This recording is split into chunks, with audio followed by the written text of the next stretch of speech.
Hi all, I am Partha sir. Today I am going to discuss the basic of probability theory.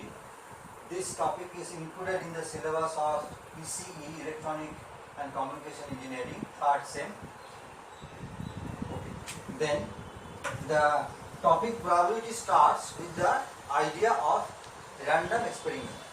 If there was no random experiment, there was no probability theory. Okay. So first of all we define what is an experiment. So an experiment is a procedure. An experiment is a procedure which can be completed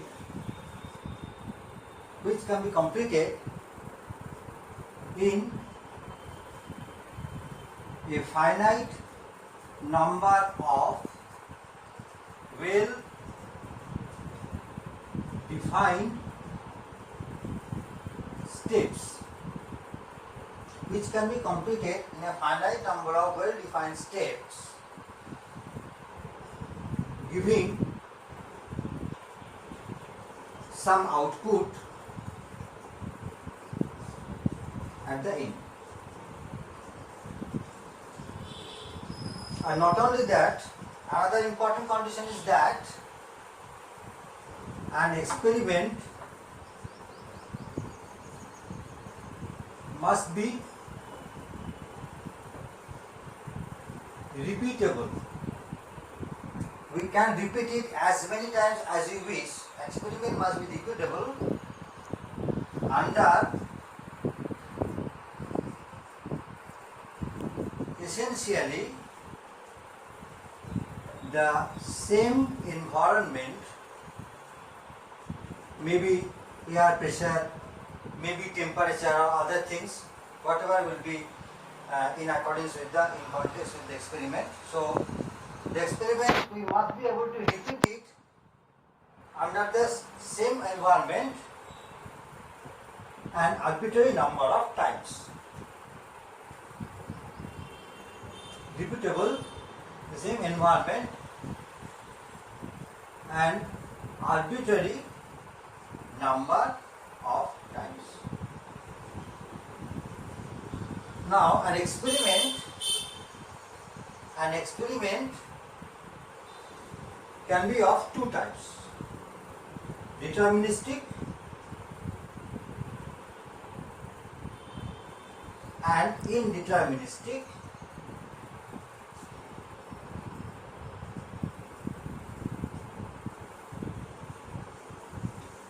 Deterministic and indeterministic, that is random. So a random experiment is an indeterministic experiment. So what is a deterministic experiment? Simply whose outcome is predictable. At the end of the experiment, what will happen? The outcome we can predict. So most of the scientific experiments are deterministic. Suppose measuring G. What is G? G is the gravitational constant. So this is a scientific experiment and this is deterministic because we have a theory, we have some formula, concrete formula behind this experiment. Suppose all of you know who have studied the physics at your 12th level. So the time period is 2 pi root over L by G, where we suspend a massive ball, iron ball with a thread, light thread of length L, and we swing it and measure the time period, and after getting the average time period value, and 2 pi is a constant, L is known, the length of the string, so we can find G from this formula. So there is no ambiguity, there is no uncertainty. So if our position, that means our latitude longitude is same, we perform the experiment at the same place, then we must get the same value of G every time. So this is a deterministic experiment. On the other hand, flipping or tossing a coin is an indeterministic or random experiment. Why? Because the outcome of this experiment is not predictable or cannot be forecast. Okay, this experiment, tossing a coin, seems very simple, but if we want to predict the outcome, then we have to, whether it will be head or tail, then we have to again follow the entire mechanics, that we write down the equation of motion and solving it. So that is not very easy, not at all very easy. So this is we call it a random experiment. Okay. Now there is one point to explain. So I know that, all of you know that when a coin is tossed, either head or tail will come. So why as we know that head or tail will come, then why we are saying it is random? The point is that at a particular execution, okay, again listen carefully, tossing a coin is a random experiment. But a particular execution, this is called trial or instance of the experiment. So instance of the experiment, at the particular trial, what will come, head or tail, we cannot see. We cannot see. So here lies the meaning of randomness. Okay. So the outcome at a particular trial is not predictable. Okay. Now, when the subject evolved at the time of Legendre, Bernoulli, those mathematicians, so they developed the subject using some classical instruments. Okay. So what are the classical instruments? Mostly these were coin, dice, pack of card, well shuffled pack of card. So these are the classical instruments. So to explain the probability, they use these instruments, and suppose I am just taking example of dice. Okay, so all of you are very much familiar with the dice. It has 6 faces, and the values of faces are 1, 2, 3, 4, 5 and 6. Now, so what is the very naive understanding of probability? Suppose I want to know, if I throw 2 dice at the same time, what is the probability that the sum of the face value will be 5. The sum of the face value will be 5. We want to calculate the probability. So what we do? The definition these mathematicians adopted, that number of events in favor of the condition given. Okay. So suppose this, I denote this condition as sum of face value equal to 5. So number of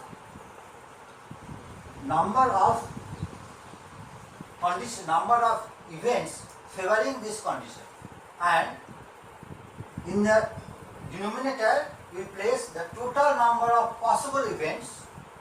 The total number of possible events in this random experiment of throwing 2 dice. So we know that every dice can turn up with one of these 6 values. So, and suppose this is dice 1, this is dice 2. Dice 1, if it is 1, the dice 2 can be 1 or 2 or 3 or 5 or 6. So total 6 ways.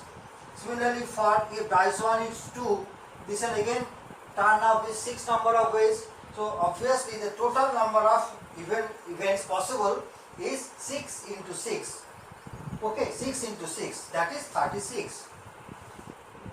And the events, number of events in favor of my condition, sum of the face value will be 5.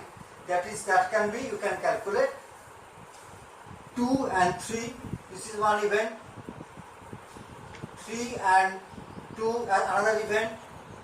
4, 1, 1, 4 and no more. Okay. So these are the possible events. You can also check. So there are 1, 2, 3, 4 events in favor of my condition. So there will be 4. So the probability of happening A. So this way the old age mathematicians define. So probability of happening A is the number of events favoring A divided by the total number of possible events corresponding to the random experiment, that was 4 by 36 is 1 by 9. Okay. Obviously it is a common sense that these events, this number cannot exceed the denominator, because this includes all possible numbers. So this probability of A will be always a number within 0 to 1. Now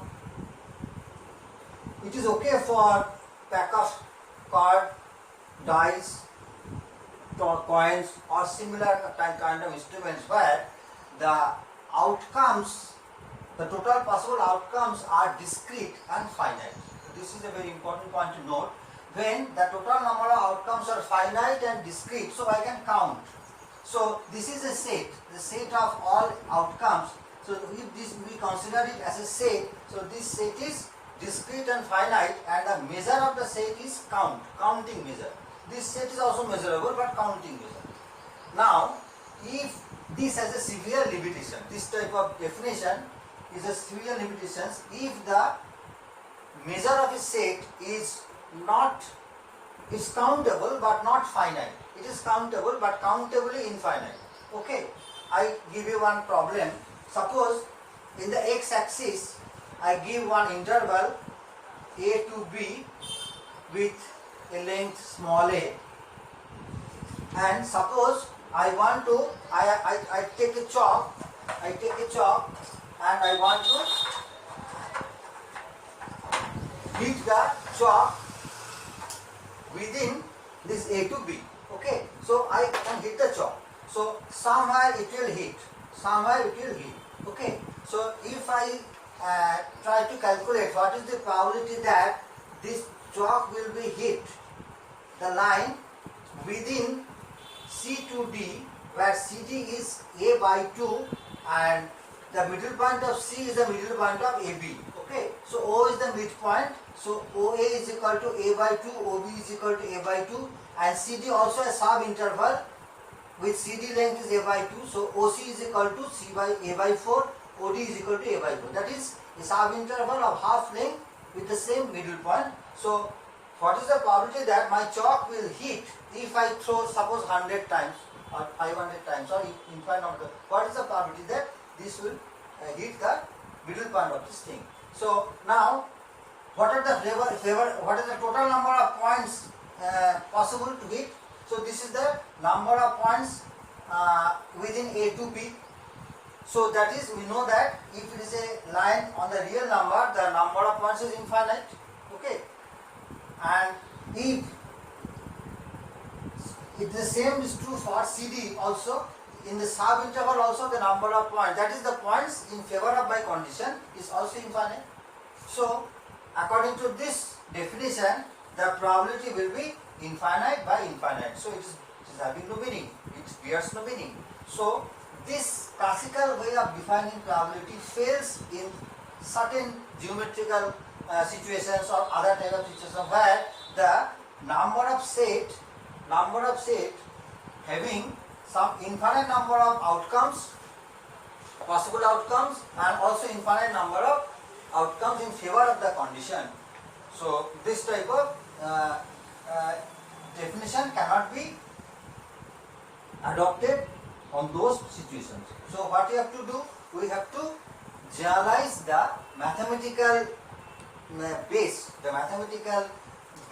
or armory to attack this type of problem. So we define a probability in a more general way using set theory in a very general way, taking the set theory measure for it can be a count measure, it can be an interval measure. Okay, so when we describe the entire probability theory in terms of set theory, we include all these type of measures, and we can obviously attach or approach this type of geometric problem along with this type of classical finite discrete set problems. Okay, so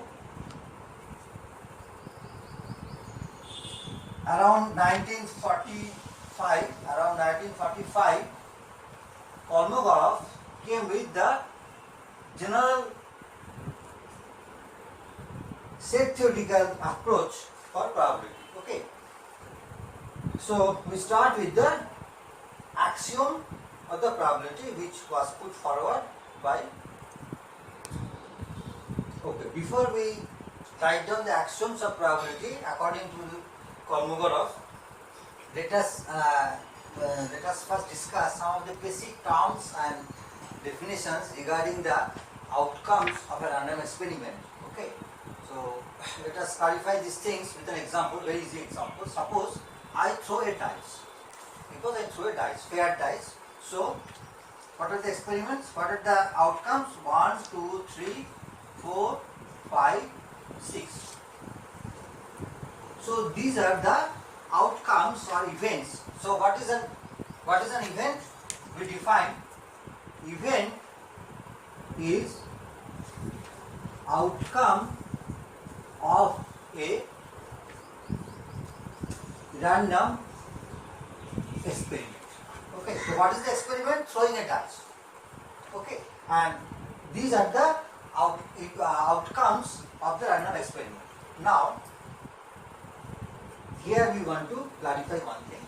Just if you want to know what is the probability of occurring 1. So, probability of occurring 1. So, in a classical way, we can define that the total number of possibilities are 6. There are 6 possible numbers, and the number 1 can occur in only one way. There is only one number 1. So, number of 1 is 1. So, probability is 1 by 6. Similarly, probability of 2 is 1 by 6, etc. Okay. But we can define the event in various ways in a different way also. Suppose I describe an event as occurring a prime number. Occurring a prime number. So occurring a prime number, what are the prime numbers? 2, these are the prime numbers, 3 is a prime number, 5 is a prime number. So this event will be satisfied by 3 events, 2, 3, 5. So suppose I denote this event by B. Denote this event by B. So B is this. So probability of B is equal to number of events satisfying this probability. So 2, 3 and 5. So 3, and total is as before 6. So it is 3 by 6, that is half. So have you noticed one thing? When I calculate the probability of 1, I just take the number of occurrence of 1 and divide it with the total number of 6. But when I calculated the number of occurrence of a prime number, so what we did? We add those probabilities for occurring 2, 3 and 5, that is number 3. So this B that is occurring a prime number, this is called a composite event. So we can in various ways, according to our need, we can define or describe an event. Okay, all these description of events are called composite events, which are basically can be defined or can be described in terms of some most basic events. So every random experiment is associated with some basic events. These are the basic events 1, 2, 3, 4, 5, 6. And why they are basic events? So basic events are the events. Basic events are those which cannot be described,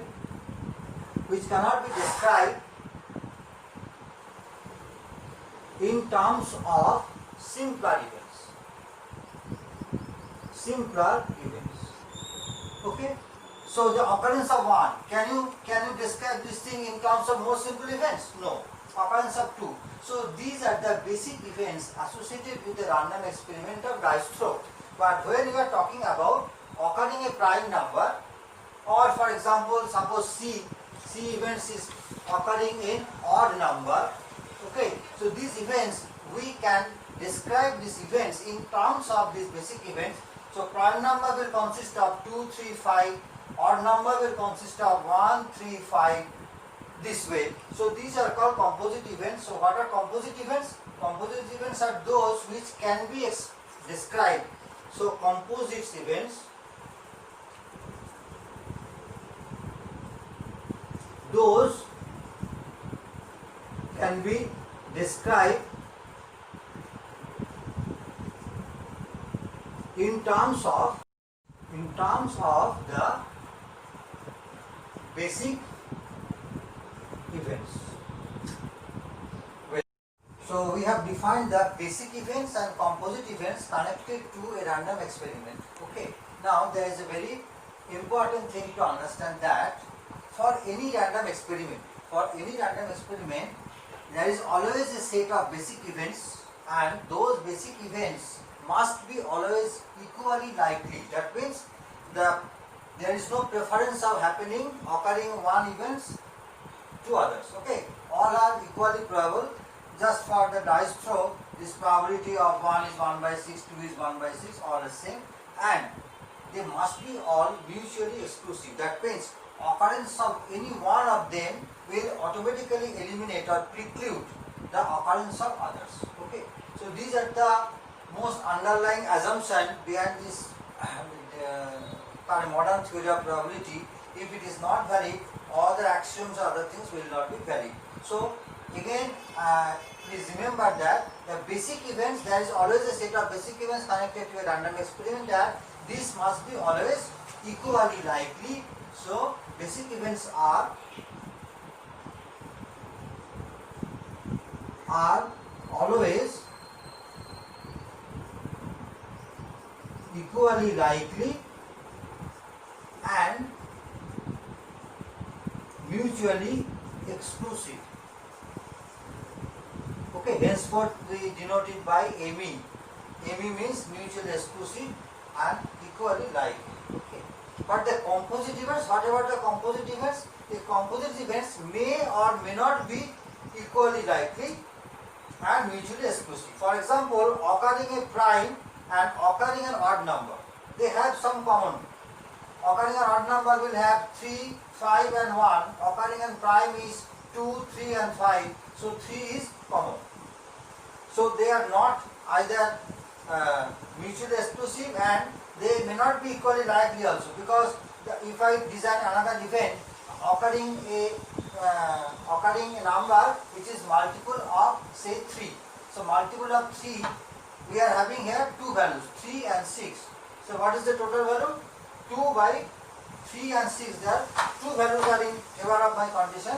So my probability will be 2 by 6. So it is 1 by 3. But this is not equal to the probability of occurring a prime number or odd number, which are actually 1 by 2. How?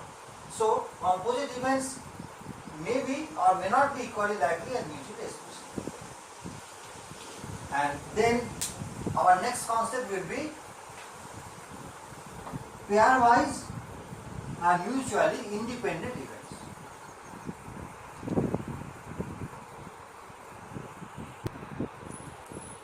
Next we discuss the concept of pairwise and mutually independent events. If A and B be two events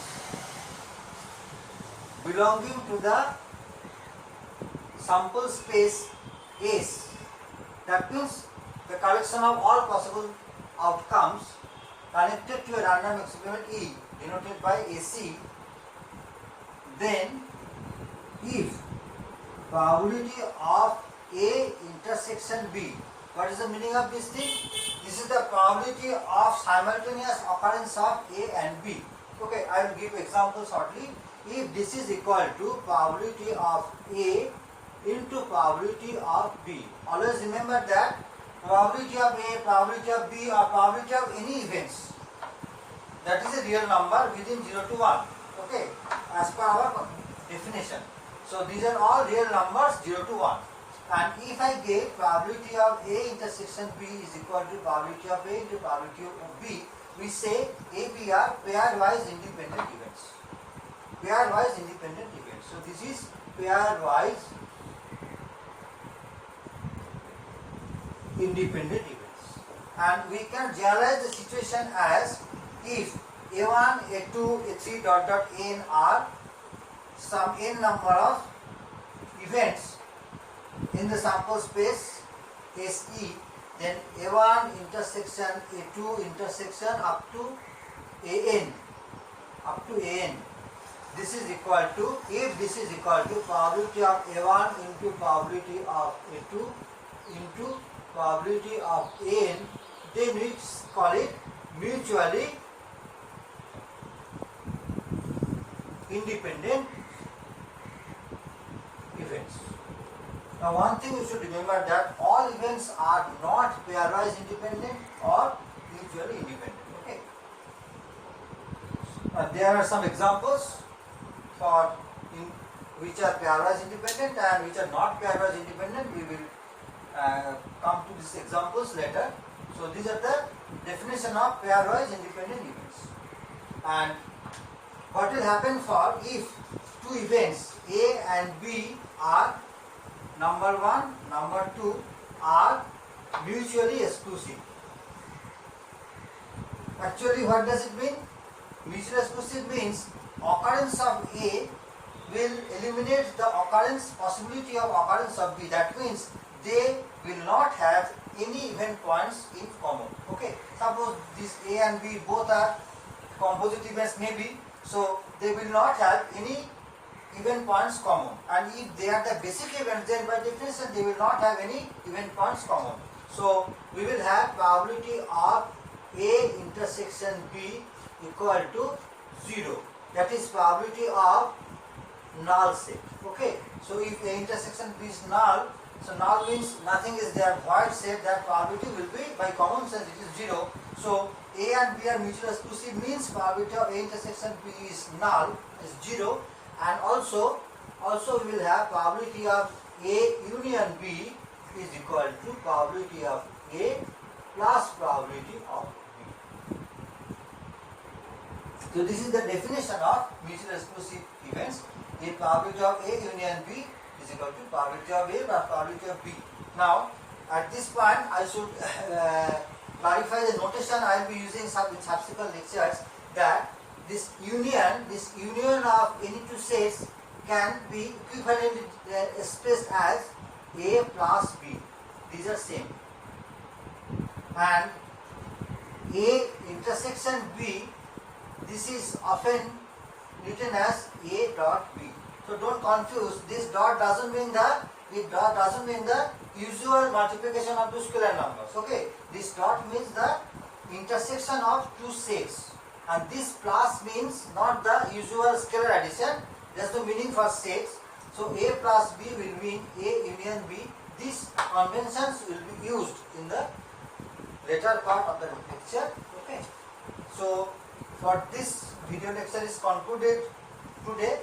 In the next lecture we will start with the axioms of the probability, modern probability theory based on the set theory, and we will proceed.